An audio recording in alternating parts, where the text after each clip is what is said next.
Families from across the school district had the opportunity to speak to their children's teacher during Open House Week. Among those parents was Joanna Lopez, who has a son in the 8th grade and attends Liberty Middle School.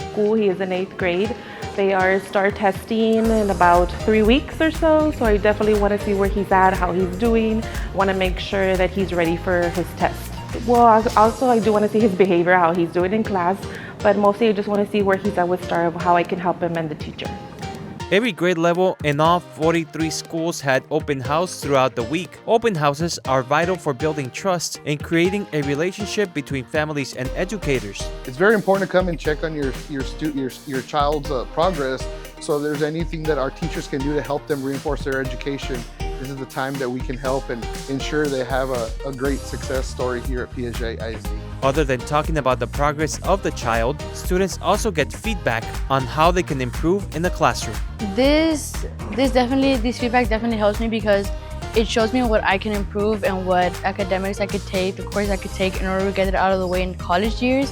Because this school provides a lot of programs that could help us get it out of the way in college, which help us get better careers and pursue the careers that we want to pursue. District officials say Open House Week is an important opportunity for families and teachers to work together to support student success.